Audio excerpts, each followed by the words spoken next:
morning, squad. Welcome back to MadMizzy Sports Morning Show, the #1 spot for everything sports talk, sports news, sports debate in the morning.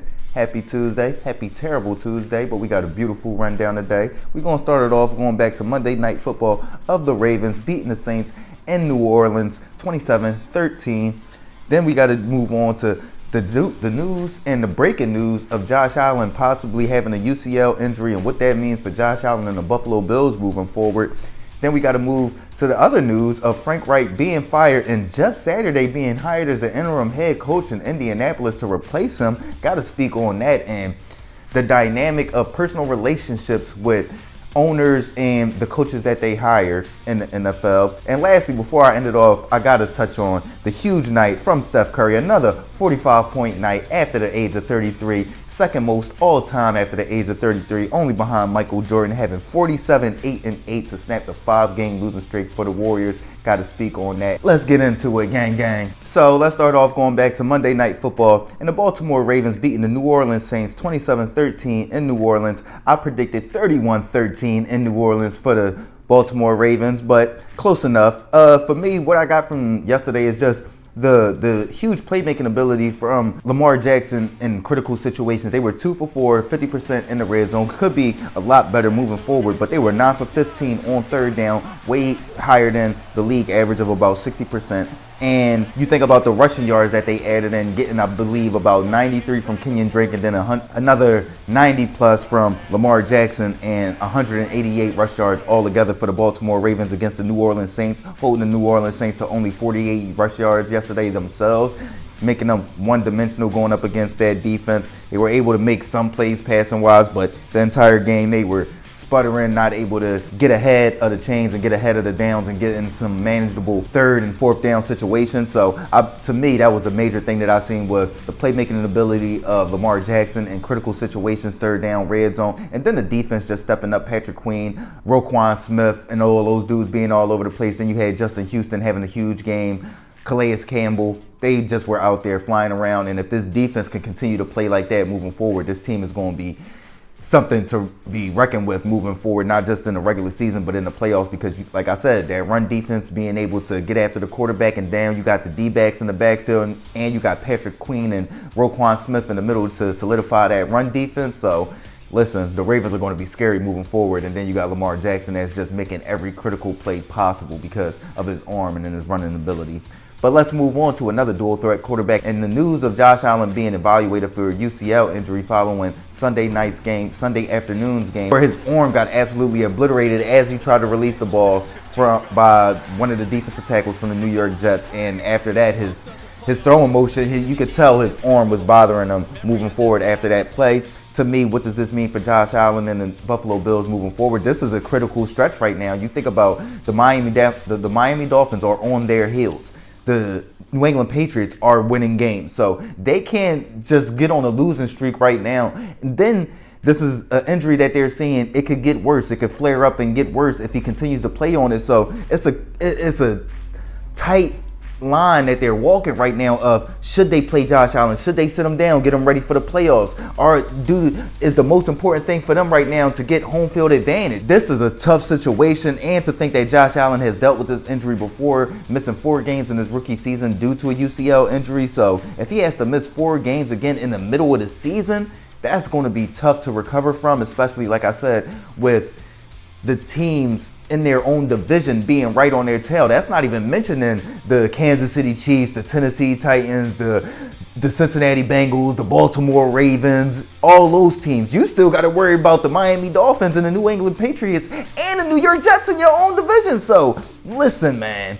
Hey, Josh, if the valuation comes back is not too good and he has to sit out some time, it's not boding well for the Buffalo Bills, not to mention the injuries that they're already dealing with in Buffalo. So to add on their best player on top of that, to think about how they started the season off just unstoppable to now injuries, it's the #1 thing in the NFL. If you can't stay healthy, you will not continue to be successful. So I'm hoping Josh Allen the injury isn't as bad as to sit him down. Hopefully he can continue to play and it won't flare up in the playoffs, but not looking good for the Buffalo Bills and Josh Allen right now. Not looking good.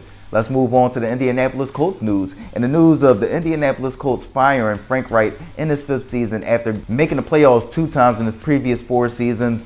The owner forcing him to get rid of Carson Wentz last year, and then bringing in Jeff Saturday as the interim head coach. What does that mean? For me, it just proves how much in the NFL or in America in general, it's about relationships. You think about Jeff Saturday being the longtime center for the Indianapolis Colts, having a close relationship with the owner, Jim Irsay. So that's the only way you get you come into a situation where you have no coaching experience in high school, college, or pros, and you still get the head coaching job of a professional football team just because that's who you played most of your career with. So to me, that's why when we talk about minority owners and getting more black owners, getting more minority owners into the NFL, that's why, because you got to have certain people that just going out there and hiring people for relationships, because that's what America is about. America is about relationships, and people get hired off of their relationships. People get opportunities off of their relationships, and I'm not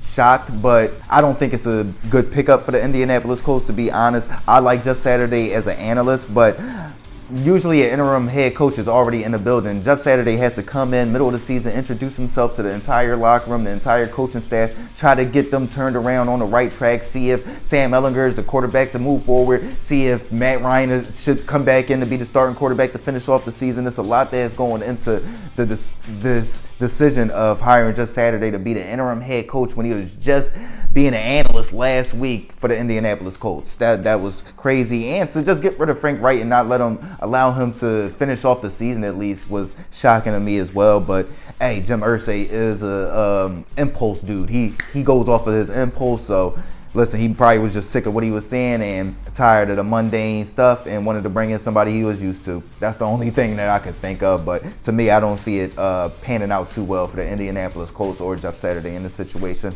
But I'm rooting for him. That's my guy. He was the center for Peyton Manning, so that's definitely my guy. Let's move on, though. Let's finally move off of the NFL and let's touch on NBA and a huge night from Steph Curry. Another 45-point night after the age of 33, giving him 10 45-point nights ever since turning 33. That is second only to Michael Jordan, who has 11. To me, I mean, I don't think there's a question that Steph Curry is going to pass Michael Jordan in that aspect of 45-point games after the age of 33. 47 points, 8-8 last night to snap the 5-game losing streak for the Golden State Warriors. This is why he is the GOAT of this era, because he just wills the greatest team of this era. He is the engine for the Golden State Warriors. When the Golden State Warriors get stale, when the Golden State Warriors get stagnant, when the Golden State Warriors need a win, they turn to Steph Curry. They turn to Steph Curry and say, please, snap.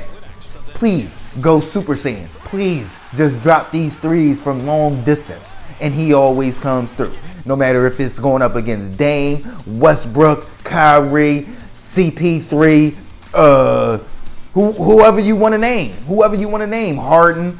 It doesn't matter who his opponent is. LeBron James, he's going to figure out a way. Yes, he's lost 2 finals in his career, one to a LeBron James-led team, the other one to a Kawhi Leonard-led team. But in the overall aspect of this era, Steph Curry has dominated this era, and this is, like I said, to me, why he is clearly the GOAT at the point guard position, just because there is no coupling. There's nobody up there with Steph. With Magic, you could say you got Kareem. I'm not even going to say with Isaiah Thomas there's somebody up there with him, but Isaiah Thomas only had 2 rings. You talk about Steph Curry that's got 4 and counting. 4 and counting. So just want to tip my cap to Steph, the GOAT Curry. 47, 8-8, snap a 5-game losing streak for the Golden State Warriors. What more can you ask for from Steph Curry at the age of 33, just still out there utterly dominating the game and willing his team to wins? What more can you ask for? But yeah, y'all know what it is, man. Episode 48, MadMizzy Sports Morning Show. Like, comment, share, subscribe, listen, alert. MizzyWorld Entertainment. Gang.